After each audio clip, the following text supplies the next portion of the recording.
أعوذ بالله من الشيطان الرجيم بسم الله الرحمن الرحيم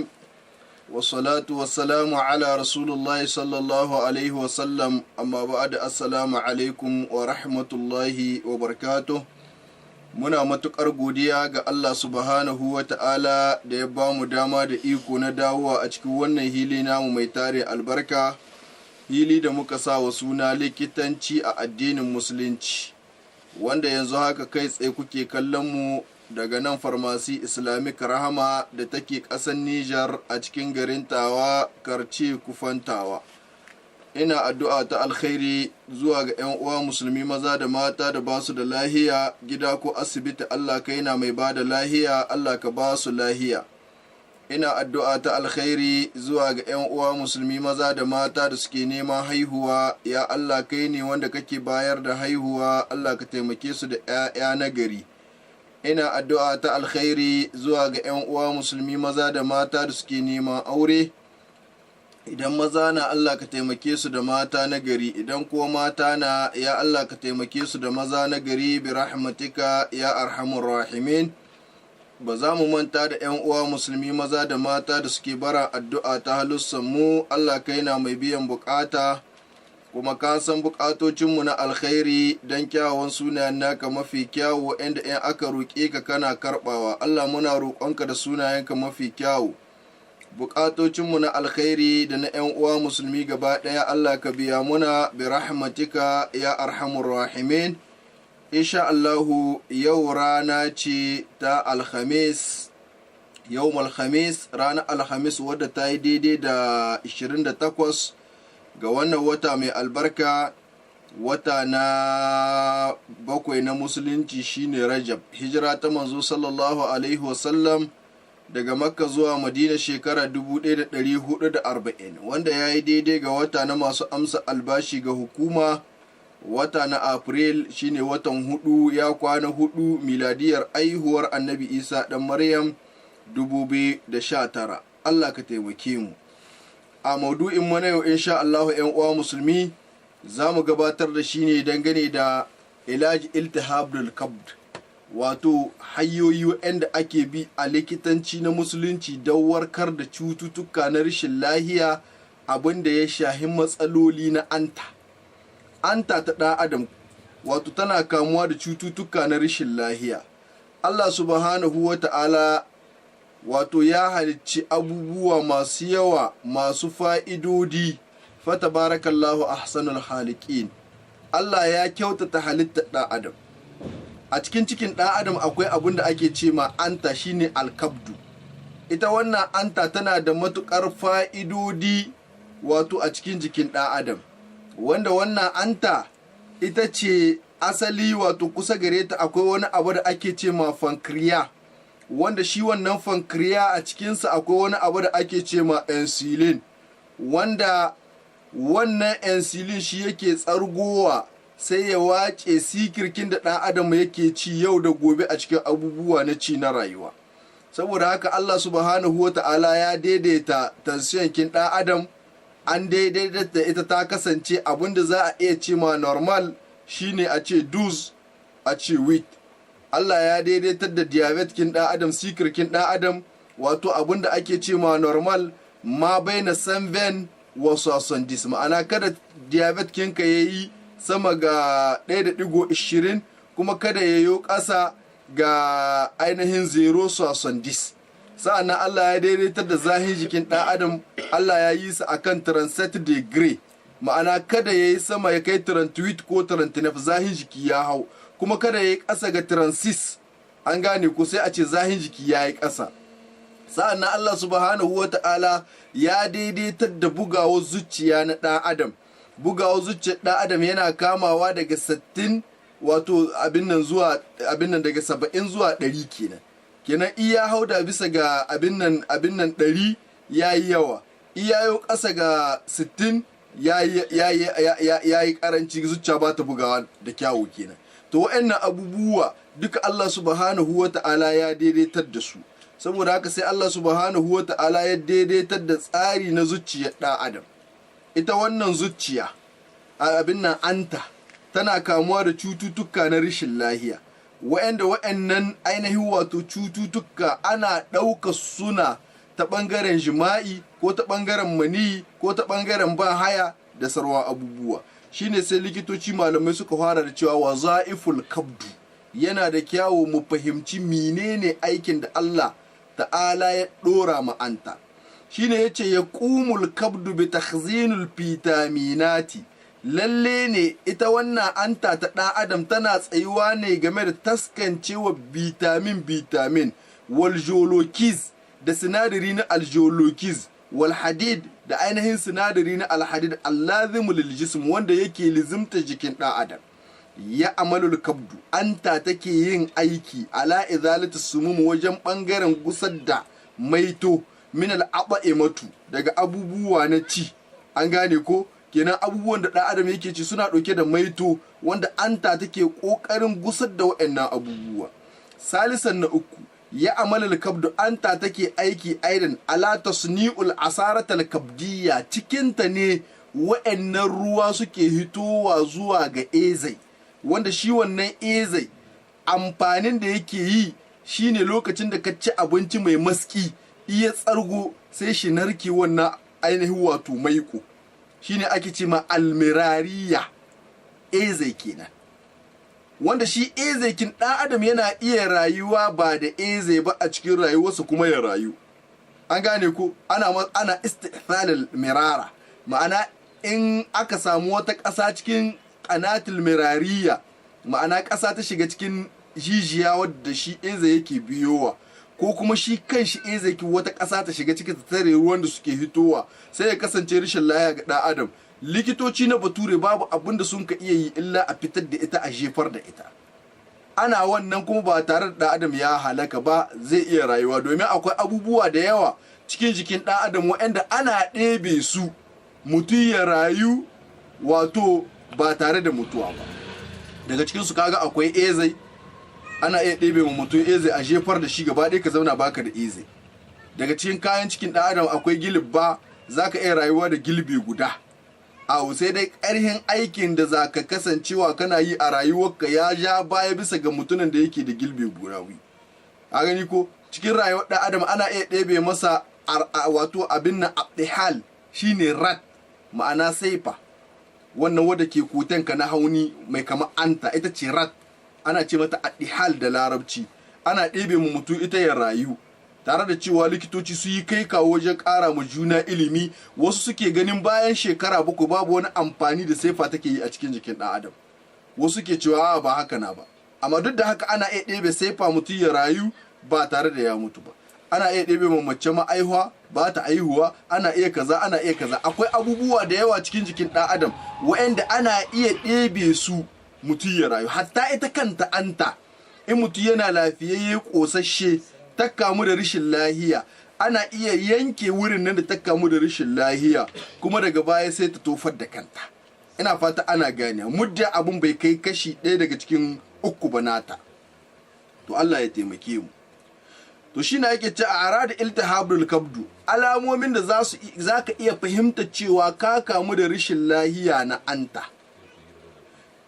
Adamun ragabatu fi tanawul ta'amu, mutum ya kasance bai da kwaɗayi wajen cin abinci, wa faqadanul wazan, kuma ya kasance jiki ya rage maka, bi shakalin sare da gaugawa. Ash-shu'ur bit ta'ab, mutum ya rika jin ko da wani lokaci yana jin cikin gajiya, wal irhaqu da wani zungure cikin jikinsa, wal kasala da kasala, wal khamul da dumewar jiki. Al ihsas bi alam, mutum ya rika jin wani radadi fi juz'ul ulwi ga ainihin yankin ka na sama. An gane ko minal baɗan, wato na cikinka, wannan ma alama ce wadda take nuna ka kamu da ciya anta. An gane ko isabatu mantaqatul batan bil tifahu, mutum zai rika jin cikinsa yana kwasa iska. Wal ihsasu bil alam, ka rika jin wani irin radadi. An gane ko inda dagatu alaiha, lokacin da aka ɗayi hakan ga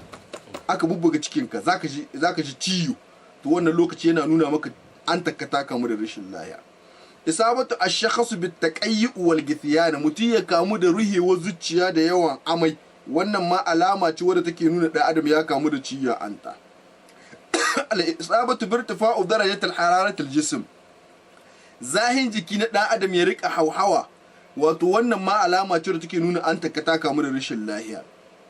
Taghayyir bayadul uyun, canzawan launin idanunka ila launin asfar, idanu su koma masara an gane ku al'ugushiyatul mukhadiyatu aidan, kenan hwatattan ta cikin ido sai ta koma masara, wannan alama ce da take nuna ka kamu da ciya anta. Al-isabatu bil ishal, ka yawaita yin zawo, wai taghayyir launin ishal ila launin ramadi, in ka dibi launin ba zawon da kake yi ko zaka ga ya koma kamar siffar ƙasa, turɗaya kenan, hular kisa sai ta koma kamar hular ki ƙasa. Al-isabatu bi alam, ka rika jin raɗaɗi fi asfal zahar ga bayanka, wal mafasil da ainihin wato gaɓoɓinka. Fa kullu hazihi al-a'rad, dukkan wa'annan alamomi da muka yi bayani, al-mutanawwi'atu daban-daban, mutarattibatu ala al-isabatu bi shakhs bi iltihabul kabd, suna tabbatar da cewa dan adam ya kamu da ciyan anta. Idza sha'ara al-insanu bi hadhihi al-a'rad, idan dan adam ya ji wa'annan alamomi, fa yajibu alaihi an yalja al-istisharatu at-tabib, yana da kyawu kai gaugawan neman shawarar likita, wal ju'i da abinan dan farewa lil fahs, ga bincike na jini, kai ya ta'akkadu fi halatihi as-sihhiyya, dan ka tabbatar da rayuwarka ta lafiya, haisu innal kashful mubkir, tare da cewa binciken jikin ɗan adam cikin lokaci wanda ya dace anal hal yusa'idu kasiran fi sur'ati shifa'u min iltihabul kabd, yana ɗaya daga cikin hanyoyi da ɗan adam yake kama na gaggawar warkar da cututtuka na rashin lahiya, musamman ma rashin lahiya na anta. Saboda haka lokacin da duk kaka jin jikinka ya canza maka, abin da ya dace kai kokari ka kai bincike ka gano menene ke gare ka. Wa tahakkumu fi mudha'ifatul marad, kuma sai ayi hukunci game da limkawar rashin lahiya. Kenan rashin lahiya ba zai limku ba, amma in ka zamna kai ya ta jin baka jin jikinka ka kyale har rashin lahiya ya kai inda ya ƙara bisa ga adadin shi, a wannan lokaci in ka zo sai ka iske likitoci ma ba su iya ceton ka. An gane ko? Shine ake cewa yujadu asbabun ukhra lil isabati bil tahabul kabdu, ana samun sabubba daban-daban waɗanda suke sabbaba ma ɗan adam ciya anta. Misal khalalun fi wazaifu jihazil mana'a, ma'ana a samu budawa game da aikin da Allah ya dora ma garkuwar jikin ɗan adam. An gane ku, aw ta'arradu li hadisa, ko ka gilma rayuwarka ga wasu abubuwa lalaku. Wa ba'da tashkhisu halatul mardiyya wa ta'akkadu min isabatihi bil tahab yakhda'u al marid ila ilaj. Lokacin da ɗan adam ya tabbatar aka yi bincike cewa lalle bai da lahiya, an tasa ta samu matsala, zai dan fare game da neman magani, kai ya shafi min almardai ya samu ainihin wato waraka. Wa yakhtalifu al-ilaj bi ikhtilafu naw'i iltihab al-kabd, kuma lalle ne magani yake sabawa daga nau'in rashin lafiyan da ya kama an dan adam, allazi yusabu bihi al-marid, wanda ya kama maras lahiya. Walakin sai dai ma zalal ilaj iltihab al-kabd sa'aban, har yanzu waraka bata kasance tana da wahala game da warkar da cuta ta rashin lahiya, musamman ma rashin lahiya na anta, idan aka dogara ga likitanci na bature. An gane ko? To wannan shi ne asbab iltihabul kabd, abinda yake sabbaba rashin lahiya na anta. Tanawulul at'ima, shine ka rika cin abubuwa na ci almaluf wanda suke lalatattuna. An gane ko? Wa zalika yu'addi ila isabatu shakhsin bitasammum, wannan yana iya sayyawa ka kamu da at-tasammum, lalakun abubuwa na maito. Wal tahabul kabd, kuma sai ka kamu da ciya anta. Al-ibta'ad anil manadiq allati yantashiru biha isabatu bi virus al-kabd, kuma a nisanci wurerayi wa'anda virus yake watsuwa na anta, kai la yantaqilu al-insanu bil adwa, saboda kada ka ɗauki wannan infection. Tajannabu shurbil kahul, yana da kyawu ka nisanci shan giya, la'annaha, domin ita giya ta dammurul kabd, tana lalatawa anta. An gane, wato addi ila talifuhu, tana lalata ta, ma'ana ta lalace. Al-ibta'ad an mumarasata alaqatil jinsiyya al-muharrama, kuma yana da kyau ka nisantar da kanka daga jima'i na haramun, in baka auri diya mace ba, kakkare da kana kusanta ta, domin la'anna virus al-kabdu, domin shi virus na anta yantaqilu bittisalil jinsi, wato ana ɗauka shi lokacin da aka yi rapor. An gane ku, inda ma ihsasuka bil alam, lokacin da kake jin raɗaɗi, la ta tanawala al'adawiyya, kakka ce bari kai amfani da magunguna gaban kanka, awul muskinat, ko abubuwan da ke kwantar da ciwo. bidun istisharatu tabi ba tare da ka shawarci wanda yake likitan ka ne ba ya karanci abubuwan da ya kamata a yi amfani da su la'annahu idza akhazat jur'atan zadat wato domin idan ka yi amfani da magani wanda ya wuce ka'ida au ghairu munasibu li jismika ko wanda bai dace ba da jikinka fa sawfa yusar ala wazaiful qabd da sannu zashi tasiri wato ga aikin da Allah ta'ala ya dora mu anta hafiz ala istikhdam wato li adwatika ash-shakhsiyya kuma ka kiyaye amfani da abubuwanka asagunka askakka buroskinka wala tastakhdimu adwatu ghayruka kakka yi amfani da wasu abubuwa na waninka kaga mutum yana da asagu ko wani abun gugar baki ko wani abun shartake ka dauko misal shafaratu halaqa kama abun sharce gashi na abin askiwa an gane ku wa hatta law qimat walau qumta bi ta'qimuha ko da wai an tsarkake su an sa cikin ruwan zahi aw an dahi fa inna zalika la yaqtulu jami'a anwa'ul jarasim wannan ho bai kashe kwayoyin jarsum gaba ɗaya wal pirosati da kwayoyin biris asibaha akwai iyo fil amakil malus a wurare wanda suke lalatattuna misal burki sibaha kamar bisin wanda ake iyo gairu nazif wanda ba wankakke ba an gane fahiyar ta hata wai alal kasir min al bacteria wa'annan wurare suna tattaro kwayoyi na bakteri masu yawa wal pirosati da kwayoyi na biris wal jarasim da kwayoyi na jarsum wa min dimniha daga cikin biriskin da ya kumshi wannan virus alkabd shine virus na anta au inda ma tattabi'u nizamun sahih lokacin da ka bi tsarin abinci lahiyayye fi hayatika a cikin rayuwarka wata hawala da'ima wuqayatu nafsika ka tsayu game da rigakafin rayuwarka min al'amurad daga rashin lahiya wal ibta'ad an musabbabatiha kuma kana nisanta duk abin da yake sabbaba rashin lahiya fa inna zalika yusa'iduka wannan ho yana taimakon ka fil baqa'u ba'idan zaka zam wanzu nesa anil amrad daga rashin lahiya wata junnubul isabatu biha kuma sai ka nisanci kamuwa da wannan rashin lahiya fa kun ka kasance harisan mai kwadayi ala taqimu jami'i agradika tsarkake wa dukkan gurace-guracenka wa haris ala nazafatul makan kuma ka kwadaitu game da tsabtacewa wurerayi an gane ku allazi ta'ishu fihi wanda kake rayuwa gare shi in gida na a share kowane wuri na ake zama a kakkabe a gyara saboda kwayoyin cuta in sun shigo sai su samu wurin zama amma ai aja shariya ana kakkabewa ana gogewa duk abin da shigo sai a kakkabe shi sai a hai waje da shi kenan ina fata ana ganewa to shine yace kai yusa idu kadhalika fil hifaz ala sihhatika salima saboda wannan sai ka samu hanyoyi na kiyayewar lafiyarka wa yujid al adid min iltihab al kad virus ana samun nau'i na rashin lahiya na virus na anta wa hiya al muqsimatu ila iddat aqsamun kattaliya an rarraba su a likitanci na musulunci akan haruffa kamar yadda zamu zo da su a likitanci kenan mutanen da ba su karanci likitanci ba ya an ce mutum yana da ciwon anta sai a ce ku to ku kawo shi a bashi maganin ciwon anta to wani ciwo na zaka bashi wane magani na zaka bashi cikin ciwon anta shine za a tambaye ka na farko akwai ciwon anta mai dauke da kalmar virus A akwai V akwai C akwai D akwai A akwai G to wani na zaka bashi har muna ji akwai mutanen da ba su karanci likitanci ba sai ka ji sun ce rashin lahiya na shawara ai ciwon zahi ne da wa a baka magani ka sha ka hitsari ke shi wannan ba gaskiya ne a ba mutum wasu magunguna ya sha ya kan mazawo yana amai yana hitsari sai a ce ya kusa hitsari ba wannan ba gaskiya ne ba wannan cuta ne shi kai shi wanda zai baka magani in ka tare shi ka tambaye shi menene shawara bai san kuma na shawara ba yaya wanda bai san wannan ba zai baka magani in ka tambaye shi tsakaninka da Allah gafarta mallam menene a shawara wani sai ce a rashin lahiya ne na zahi a ba zahi ne ba virus ne menene ma wai zahin menene zahin wanda muka kira ga kalmar mu ta Hausa da rashin lahiya ce zahi na aga mutu menene shi zahin a likitance babu wannan menene zahin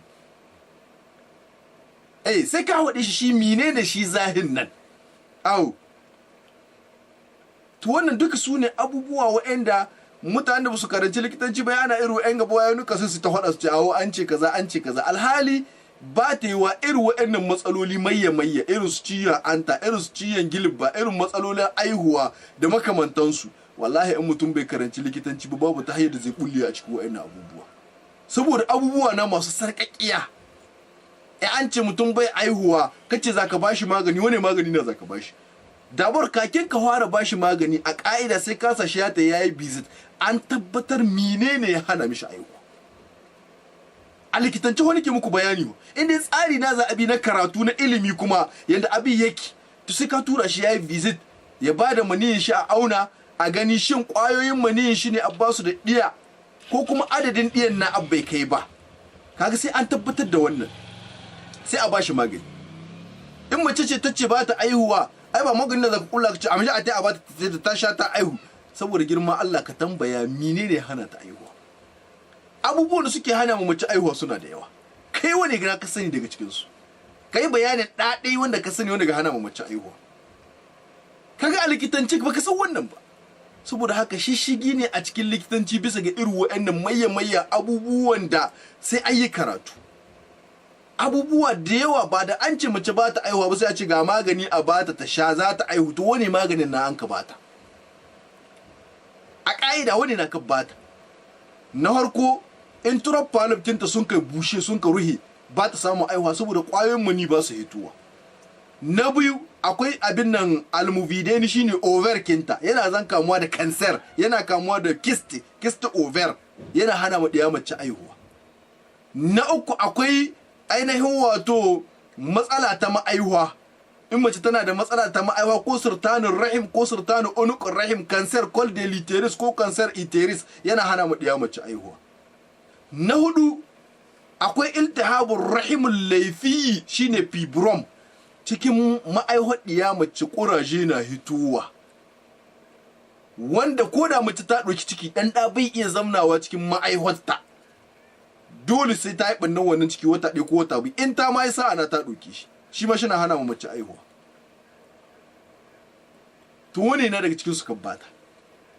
ka gani ko?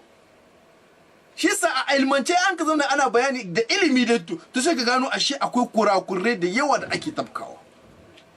Saboda ya an ce mutum bai da lahiya shi na da kaza dole sai an san menene ya kawo masa matsala ta rashin lahiya. Sa'annan sai a san irin maganin da ya dace a bashi shi domin a warkar da wata cuta ta rashin lahiya. Na'am. Ibtihabul kabdul waba'i akwai virus na anta wanda yake dauke da kalmar a. Ibtihabul kabdul waba'i b akwai virus na anta wanda yake dauke da kalmar b. Iltihabul kabdul waba'i c akwai virus na anta da ya dauke da kalma C. Iltihabul kabdul waba'i D akwai virus na anta, ciwon anta wanda yake dauke da kalmar D. Iltihabul kabdul waba'i C akwai virus na anta wanda yake dauke da kalma ta C. Iltihabul kabdul waba'i J akwai virus na anta wanda yake dauke da kalmar J. Wata rana cikin irin mutanen ga waɗanda suna da ikirarin likitanci sai ka iske mutum da kaga abubuwa ga suna dan rubuto larabci sai ka karanta sai ka ta bayani. Hamma ni ji wani na cewa awo shi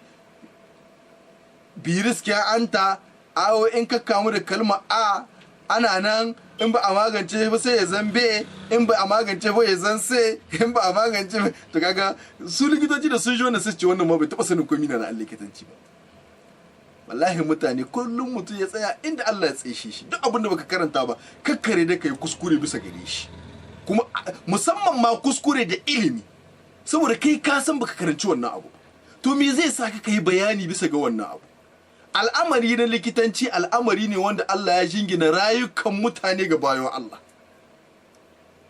Ko ka tsaya tsakaninka da Allah ka bada magani akai ilimi, ka ceci rayuwar wani bawa Allah fa ka annama a hayar nasa jami'a,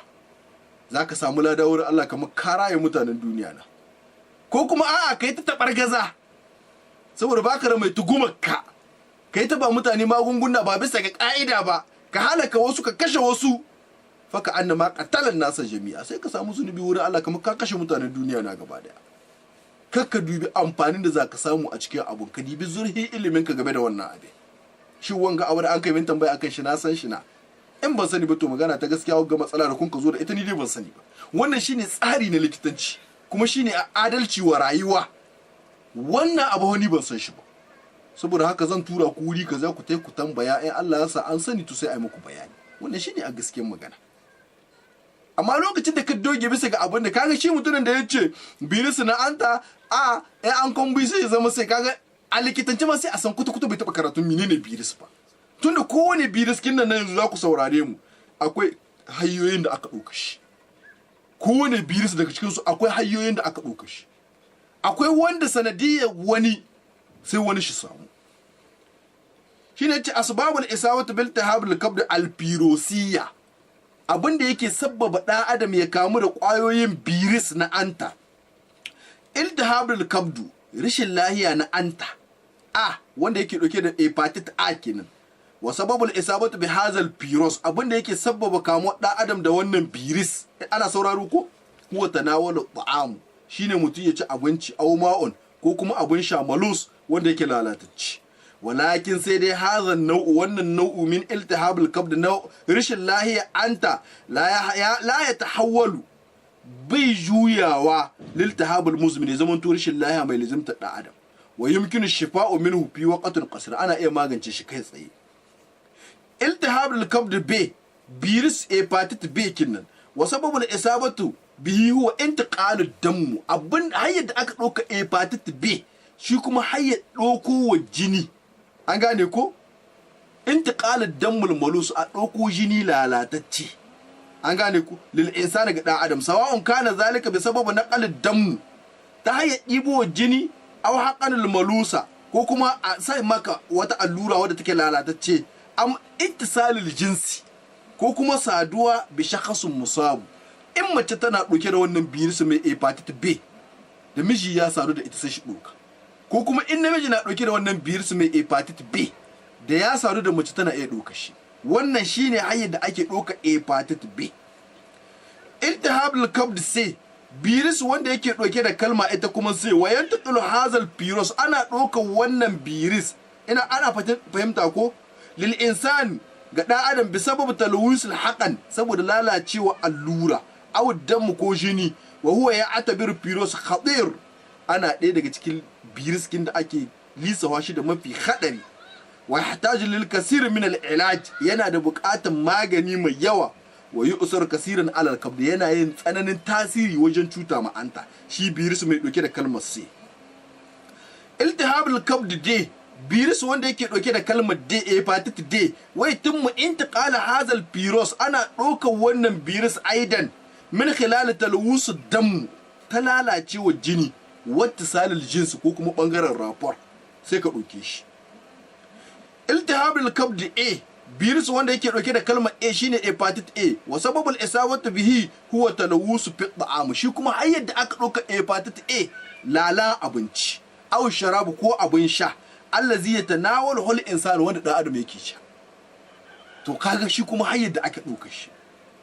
iltihabul kabd J shi kuma hepatitis J kin wa sababu huwa al-isabatu al-musbiqatu bi virus C shine abin da shi ko yake kawo shi idan ka kamu da virus hepatitis C shi zai kawo maka hepatitis J ina fata ana ganewa ku aw intiqal ad-dammul malus lil insani ko kuma wato a ɗauko jini lalatacce wanda yake ɗauke da waɗannan ƙwayoyin cuta sai a sa maka saboda haka na dalilin da yasa kuke ganin likitoci kullum suke tsaye laborator in jini za ka bada sai an auna jininka da an auna shi aka ga bai da kyau sai a ce maka ka ka sha magani saboda jininka ba shi kenan akwai wani rashin lahiya a cikin shi wanda a ƙa'ida ta jini tabarra addam wajen bayar da jini akwai dokoki waɗanda likitanci ya shehida waɗanda dole sai an tantance mutumin da bai da wannan matsaloli sa'annan zai iya ba da jini sa'annan za a yi ɗaukar jinin shi a samu wani ɗan adam ba haka na bada ka zo ka ba da hannunka an ka caya jini a samu mutane haka gana ai sai mutane su halaka gaba ɗaya dole sai an tantance shin babu virus na sida HIV shin babu virus hepatitis A babu hepatitis B babu hepatitis D babu hepatitis C babu hepatitis G akwai virus nau'i kala-kala kuma virus kansa haɗuwar virus a cikin jinin ɗan adam virus guda iya samu wani virus guda suna iya rikidewa su canza shikenan sai su koma wani virus wannan duka abubuwa na waɗanda likitanci ya riga ya tabbatar ma wato mutane a kan shi. Saboda haka idan mutum na fama da biris wata kala ya daɗe cikin jikinka ba a magance shi ba, sanadiyar zama ne cikin jikinka sai wani biris ya zo. Idan biriskin na ya zo sun ka haɗu biyu sai su rikide sai su koma aidas, shine HIV sai su koma sida kawai. Na'am.